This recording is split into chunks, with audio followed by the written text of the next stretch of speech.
এবারের নির্বাচনে এই ঠাকুরগাঁও 1 আসনে মোট প্রার্থীর সংখ্যা হলো 3 জন এবং বাংলাদেশের যেসব আসনগুলোতে খুব সবচেয়ে কম সংখ্যক প্রার্থী প্রতিদ্বন্দ্বিতা করছেন তার মধ্যে এই ঠাকুরগাঁও 1 আসন একটি। এখানে মির্জা ফখরুল ইসলাম আলমগীর তার দলের ধানের শীষ প্রতীক নিয়ে নির্বাচন করছেন। তার মূল প্রতিদ্বন্দ্বী বলে যিনি বিবেচিত হচ্ছেন তিনি জামায়াত জোটের বা জামায়াত ইসলামীর নেতা দেলাওয়ার হোসেন, তিনি দাঁড়িপাল্লা প্রতীক নিয়ে নির্বাচন করছেন। বাংলাদেশের number 1 steel BSRM। Mirza Fakhrul Islam Alamgir সম্পর্কে আসলে এখানে নতুন করে বলার কিছু নেই। তার সম্পর্কে বাংলাদেশের মানুষ, বিশেষ করে ঠাকুরগাঁও মানুষের তো পুরোপুরি ধারণা আছে। তিনি বাংলাদেশের রাজনীতির একজন জাতীয় পর্যায়ের নেতা এবং বিএনপির তার নেতৃত্বে খালেদা জিয়া যখন জেলখানায় ছিলেন, তারেক রহমান লন্ডনে ছিলেন, মির্জা ফখরুল ইসলাম আলমগীর কিন্তু বাংলাদেশে অবস্থান করে দলীয় মহাসচিব হিসেবে একটা কঠিন সময় কিন্তু দলকে ঐক্যবদ্ধ রাখা থেকে শুরু করে আন্দোলন সংগ্রামে তিনি নেতৃত্ব দিয়েছেন। তিনি এই ঠাকুরগাঁও 1 আসনে এবারও প্রতিদ্বন্দ্বিতা করছেন। তার যিনি প্রতিদ্বন্দ্বী জামায়াত ইসলামের প্রার্থী দেলাওয়ার হোসেন, তিনিও কিন্তু ইসলামী ছাত্র শিবিরের কেন্দ্রীয় সভাপতি ছিলেন একসময়, অর্থাৎ তিনিও কিন্তু জাতীয় পর্যায়ের রাজনীতির তার কিন্তু অভিজ্ঞতা রয়েছে। তিনি একজন মির্জা ফখরুলের তুলনায় তিনি তুলনামূলক একজন তরুণ প্রার্থী।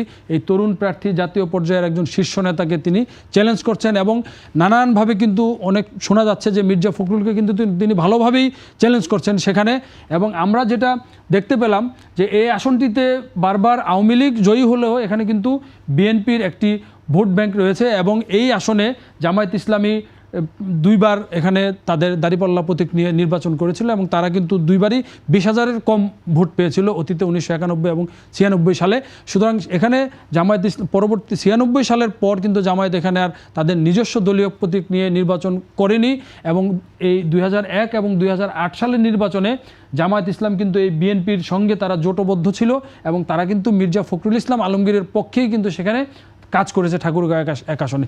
এবার এই বিএনপি এবং সারা দেশের মতো বিএনপি এবং জামাত মুখোমুখি, সেখানে মির্জা ফখরুলকে চ্যালেঞ্জ করছেন তুলনামূলক তরুণ প্রার্থী দেলাওয়ার হোসেন এবং ইতিমধ্যে ঠাকুরগাঁও 1 আসনে তিনি সাড়া ফেলতে সক্ষম হয়েছেন। তবে সার্বিক বিবেচনায় আমরা যেটা দেখলাম যে বিএনপির যে ভোট ব্যাংক এখানে রয়েছে সেটি অক্ষুণ্ণ থাকলে মির্জা ফখরুল কিছুটা হলেও এগিয়ে থাকবেন। তবে অন্যান্য আসনের মতো এই আসনে একটি বড় ফ্যাক্টর হচ্ছে আওয়ামী লীগের ভোট এবং এখানে সংখ্যালঘুদের একটা বড় অংশ একটা ভালো ভোট রয়েছে।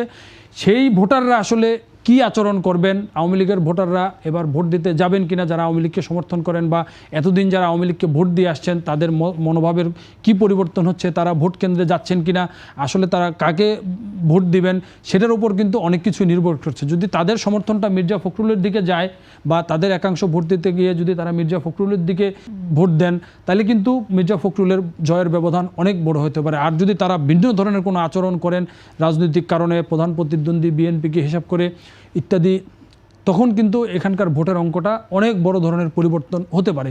ইতিমধ্যে কিন্তু আমরা নানান সামাজিক যোগাযোগ মাধ্যম সহ নানানভাবে আশঙ্কা শুনতে পাচ্ছি যে মির্জা ফখরুল ইসলাম আলমগীর আসলেই জিততে পারবেন কিনা।